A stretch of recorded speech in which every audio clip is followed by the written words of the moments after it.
Thailand's red herring tactic through endless landmine accusation. A red herring fallacy is a type of logical fallacy where irrelevant information is introduced to divert attention from the main issue being discussed. It's a way of changing the subject or distracting the audience with something unrelated to the original topic, making it harder to focus on the actual issue. The term comes from the practice of using a strong-smelling herring to train hunting dogs to follow a scent, then using another herring to throw them off the original trail. This is the tactic that Thailand is currently using when it keeps accusing Cambodia on landmine issues.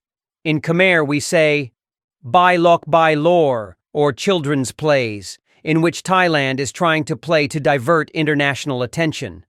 There should be two main purposes in using red herring tactics. One is to divert attention, and another one is to conceal something. 1. To divert attention. The purpose is to shift international attention to something that is totally irrelevant, and in due course, the international opinion would lose track of the main issues. The endless accusations on landmines and the usage of Thai beauties serve to divert international attention and Thai public audiences. The result has been quite effective when we can see that the media starts talking about Thai beautiful spokeswoman and interpreter, and unconsciously lose track what is the key issue at stake. This is the tactic to dilute the main issue.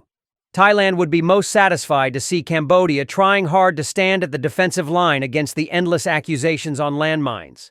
And international observers start to get fed up with repeating headlines that seem to go nowhere.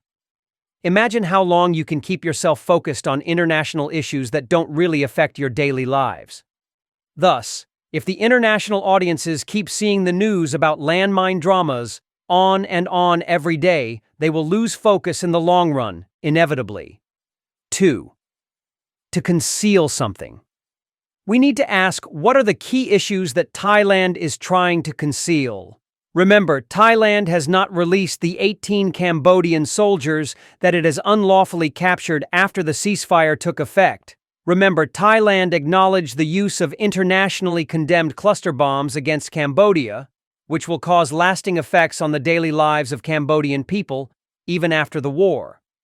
Remember, Thailand acknowledged the use of white phosphorus, which can cause deep burns down to the bones, and whose remnants of the substance in the tissues can ignite again after the initial treatment.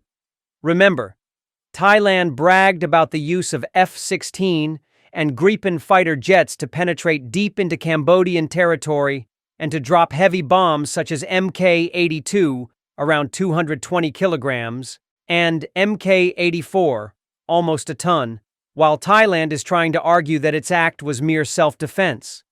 The average cruising speed of an F-16 Fighting Falcon is around 800 to 900 kilometers per hour, and thus it can never be justified that Thailand was acting in self-defense within the vicinity of conflicting border areas. Then one could ask, what is Thailand's end goal? The goal is to find every possible means to derail the hard-earned ceasefire agreement brokered by Malaysia and forced upon by President Donald J. Trump. It is not hard to decipher Thailand's intention. Consider this. Read the Facebook posts of Malaysian Prime Minister Anwar Ibrahim and Cambodian Prime Minister Hun Manet. On 19th August, Facebook page of PM Anwar wrote, "After speaking with Cambodia's Prime Minister Hun Manet, I also spoke with acting Thai Prime Minister Phumtham Wechayachai to discuss the current situation regarding the Cambodia-Thailand ceasefire. In the discussion, we also emphasized, in addition to the efforts of the Interim Observer Team, IOT, that continues to closely monitor the situation at the border, in addition to examining several other initiatives that can be moved towards consolidating the ceasefire monitoring operations." On the same day, Facebook page of PM Hun Manet wrote, "Earlier today, 19 August 2025, I had a phone call with His Excellency Anwar Ibrahim, Prime Minister of Malaysia and current chair of ASEAN, regarding the progress of the implementation of the ceasefire that was agreed upon between Cambodia and Thailand at the special meeting on 28 July 2025 in Putrajaya and the extraordinary meeting of the Cambodia-Thailand General Border Committee, Extraordinary GBC, on 7 August 2025 in Kuala Lumpur. which were both coordinated and facilitated by Malaysia. We also discussed the needs for a quick establishment of the ASEAN Observer Team, AOT, and the operation of the Interim Observer Team, IOT. Both AOT and IOT are important mechanisms for effectively monitoring the implementation of the ceasefire. The main difference here is that the above message did not mention ASEAN Observer Team AOT. What we can read between the lines is that Cambodia is insisting for AOT while Thailand rejects the idea, and therefore PM Anwar could not write about AOT in his Facebook post. Consider this. Why Thailand is afraid of AOT. Enough of Thailand's red herring tactics. Enough of Thai soap opera and beauty queens. Let's bring Thailand to the heart of the matter, which is that the Cambodian border conflict is being used to divert national and international attention to the internal power struggle in Thailand between the civilian government and the monarchy-backed military establishment.